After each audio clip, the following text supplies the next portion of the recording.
So hi and welcome to today's video. So today I'm going to be taking you through some summer wash tips, as it has been really good weather here at the moment and that's absolutely fantastic. However, it does present some challenges when you're cleaning the car, so definitely wanted to talk about that. I thought it was kind of an appropriate video to make at the moment. So the first tip is about getting everything ready before you start. Now this one might sound a little bit obvious and everyone goes, yeah, I get all my stuff ready before I start, but I say that and then the amount of times I'll nip it back in for, I've left my glass cleaner or my tyre dressing and things like that aren't too much of a problem, but generally like to get everything sort of ready. It helps make the process a little bit quicker. And really your two main challenges when you're washing a car in sunlight is cars are going to get water spots because the water's going to be drying on the paint, and also soap stains if you're leaving the chemicals to sort of bake onto the surface. That's really not something you should be doing. So getting everything ready just helps reduce that risk. So personally, I got a hold all for Christmas, the Stiana gloss one, and that is a really nice one, and it has sort of different compartments for everything. I put all my cloths and my brushes and things like that in there. I've got room for my bottles as well, so I've organised behind me all the chemicals into their sort of purpose, so I can just run along and grab them, so it's less hard for me to kind of forget something and forget a stage where I have to nip back inside. But however you want to do it, I think that getting everything out, buckets, all that is a really good idea to stop chemicals baking onto your paintwork. So next is about pre-rinsing the car before you apply a pre-wash. Now, I know it's a little bit of a debate whether you sort of apply snow foam or pre-washes to a dry or a wet car. I think in summer, personally, it makes sense for the car to be wet. Two main reasons for this is, one, applying cold water to the car will help to cool the panels down a little bit, and also having that layer of water already will stop the chemicals drying. This is particularly sort of important when I'd say you're using sprayable products rather than foaming products. They do have a tendency to dry out very quickly. Having the surface already a bit wet is going to help reduce that.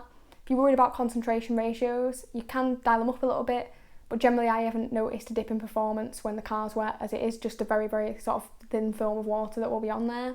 So the next tip on the list is about using pH neutral chemicals where possible. Now, I'm a big fan of alkaline snow foams.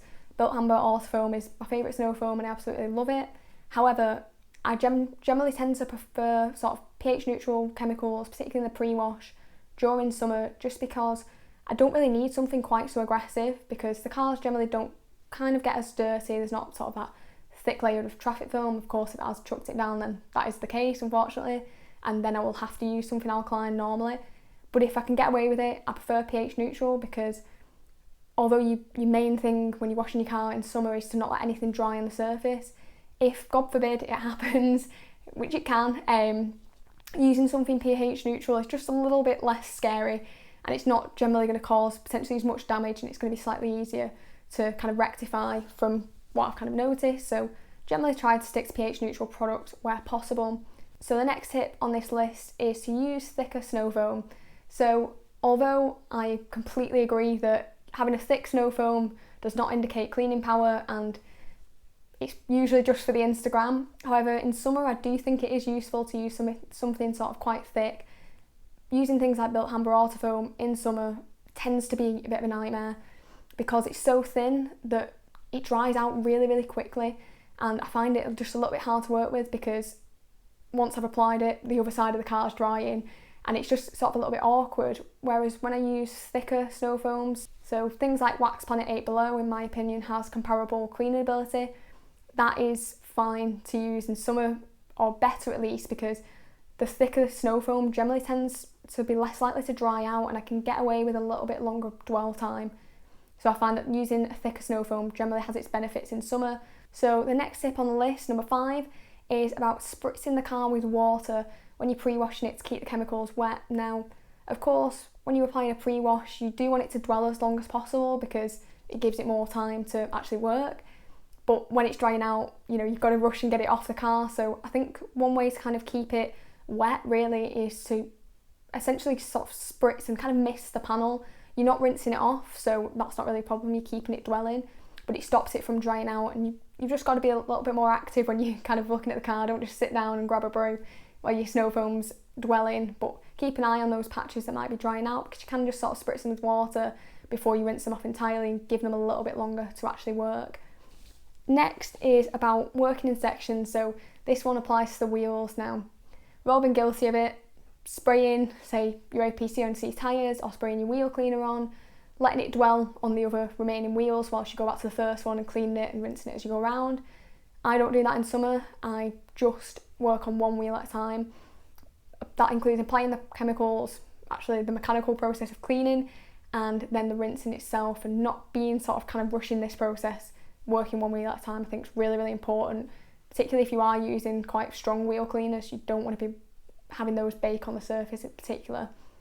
Next is about, again, splitting the car up, and that is to do with the paintwork. So not washing the entire car and rinsing it all off, but instead I split the car into sections. So what I prefer to do is the roof, the bonnet and the boot lid.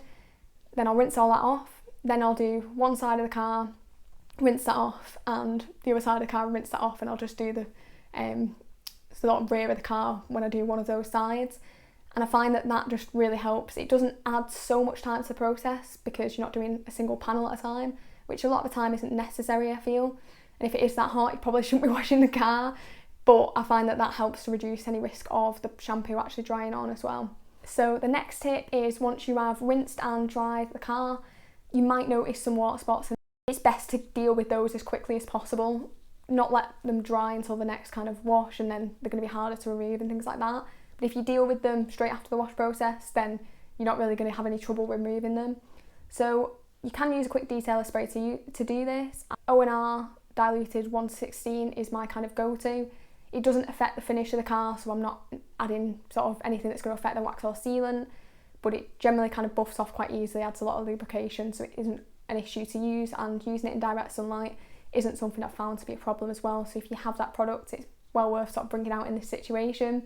And the final tip I've got on this list is to be very cautious about what products you are actually using. So some products say that they're fine to use in direct sunlight, which is fine. Other products say you definitely can't. Now, I appreciate that this video is about washing your car in the sun when it's warmer, but you can't do everything when it is baking hot sun. You can't, it's a bad idea. Particular products that I know to be a concern are, probably the biggest one is tar and glue remover.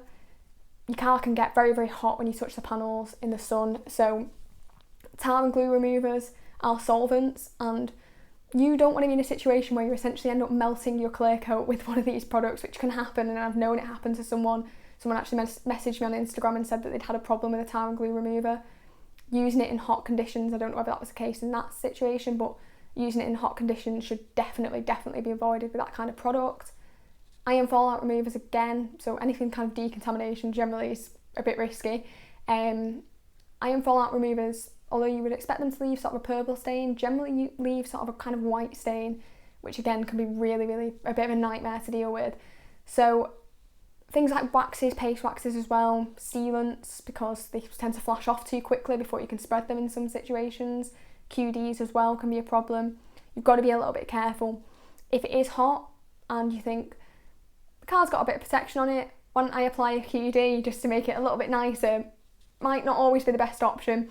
I think that, you know, generally you can dry the car, make sure it's got no water spots, and walk away a lot of the time if it is sunny. I think that's the best thing to do. So with all these tips in mind, you have got to use your common sense. You can't take these tips and go and wash your car in direct sunlight, baking hot heat, because you are going to have problems, but use a bit of common sense with it. If it is really too warm, go and get yourself a drink and sit on the patio instead. You know, your car can wait. So I hope you have enjoyed the video. If you have, it'd be brilliant if you could give it a like. Comment down below if you've got any questions, and if you're not subscribed already, subscribe for weekly detailing videos. So thanks again, and I'll see you next time.